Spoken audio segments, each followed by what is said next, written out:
കാരണം കോൺഗ്രസിൻ്റെ KPCCയുടെ പ്രധാനപ്പെട്ട നേതാക്കന്മാരാണല്ലോ ഒളിവ് സങ്കേതങ്ങൾ ഒരുക്കി കൊടുത്തിരിക്കുന്നത്. അപ്പോൾ കോൺഗ്രസിൽ തന്നെ രണ്ടഭിപ്രായമാണല്ലോ. അങ്ങനെ വിളിച്ചോണ്ടോ തോന്നുന്നില്ല. മുഖ്യമന്ത്രിയുടെ കയ്യിൽ ആ കുട്ടിയുടെ പരാതി ലഭിച്ചപ്പോൾ തന്നെ അത് വളരെ ഗൗരവമായി കണ്ടുകൊണ്ട് തന്നെ അന്വേഷണം നടത്തി ആവശ്യമായ നടപടി സ്വീകരിക്കുന്നതിന് വേണ്ടിയുള്ള നിർദ്ദേശം കൊടുത്തിട്ടുണ്ടെന്നാണല്ലോ നമ്മളെല്ലാം മനസ്സിലാക്കിയിരിക്കുന്നത്. അതങ്ങനെ തന്നെയാണ് പോകുന്നത്. എന്തായാലും കോൺഗ്രസിൻ്റെ KPCCയുടെ പ്രധാനപ്പെട്ട നേതാക്കന്മാരാണല്ലോ ഒളിവ് സങ്കേതങ്ങൾ ഒരുക്കി കൊടുത്തിരിക്കുന്നത്. അപ്പോൾ കോൺഗ്രസിൽ തന്നെ രണ്ടഭിപ്രായമാണല്ലോ. ഈ കുട്ടിയുടെ വെളിപ്പെടുത്തലിന് ശേഷം കോൺഗ്രസ് ആടി ഒലയുകയാണ്. അത് തദ്ദേശഭരണ സ്ഥാപനങ്ങൾ തെരഞ്ഞെടുപ്പ് ബാധിക്കുമെന്ന കാര്യത്തിൽ യാതൊരു തർക്കവുമില്ല.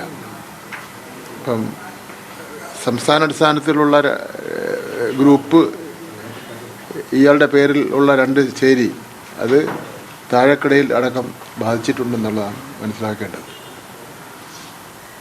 കാരണം ഇത്രയും നീച പ്രവൃത്തികൾക്ക് നേതൃത്വം കൊടുക്കുന്ന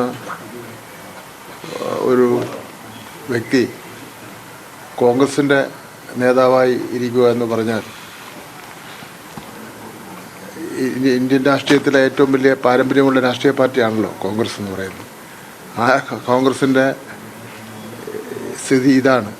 അതിൻ്റെ യഥാർത്ഥ മുഖമാണ് രാഹുലിലൂടെ ഇപ്പോൾ കാണിച്ചുകൊണ്ടിരിക്കുന്നത്. ഈ രമേശ് ചെന്നിത്തലയൊക്കെ പറയുന്നത് ഇദ്ദേഹത്തിനെതിരെ ആരോപണം ഉയർന്ന പാട് തന്നെ അയാളെ പാർട്ടിയിൽ നിന്ന് സസ്പെൻഡ് ചെയ്തു. പക്ഷേ CPM-നെ സംബന്ധിച്ച് ഇപ്പോൾ മുകേഷിന്റെ കാര്യമായാലും അതുപോലെ തന്നെ ശബരിമല കേസുമായി ബന്ധപ്പെട്ടുകൊണ്ട് പത്മകുമാറിന്റെ വാസുവിന്റെ കാര്യമായാലും ഇവർക്കെതിരൊന്നും പാർട്ടി നടപടി സ്വീകരിക്കുന്നില്ല എന്നുള്ളതാണ് അവർ ആക്ഷേപിക്കുന്ന ഒരു കാര്യം. മുകേഷ് പാർട്ടി മെമ്പർഷിപ്പ് ഉള്ള ആളല്ലല്ലോ. MLA സ്ഥാനത്തൊന്നും മാറ്റി നിർത്താനും തയ്യാറായിട്ടില്ല. അതുപോലെ ഈ പത്മകുമാറിനെതിരെ നടപടി ഇപ്പം വേണ്ട എന്നുള്ള തീരുമാനത്തിലേക്ക് പാർട്ടി എത്തിയിരുന്നു. പത്മകുമാറിനെ അറസ്റ്റ് ചെയ്തു, ചോദ്യം ചെയ്യുന്നു, മൊഴിയെടുക്കുന്നു. ഇതുവരെയും കുറ്റപത്രം സമർപ്പിച്ചിട്ടില്ല. അത് ഞങ്ങൾ വ്യക്തമാക്കിയിട്ടുണ്ടല്ലോ. ശബരിമല കേസിൽ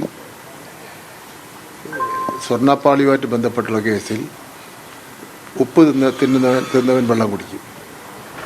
അതാരായിരുന്നാലും ശരി തന്നെ. അതിന് ഗവൺമെൻറ് മുഖ്യമന്ത്രിയും ശബരിമല ശാസ്താവിനോടൊപ്പമാണ്, അയ്യപ്പനോടൊപ്പമാണ്. അത് ആരായിരുന്നാലും അതിന് കുറ്റക്കാർ ശിക്ഷിക്കപ്പെടുമെന്നുള്ള കാര്യത്തിൽ യാതൊരു തർക്കവുമില്ല. അതിനിപ്പം മാധ്യമ സുഹൃത്തുക്കളെല്ലാം ഓരോന്ന് പറയുന്ന പോലെ ആ സമയത്തിനുള്ള ടൈം ബാർ വെച്ച് നമുക്ക് കാര്യങ്ങൾ തീരുമാനിക്കാൻ വേണ്ടി ഗവൺമെൻറ് ബുദ്ധിമുട്ടായിരിക്കും.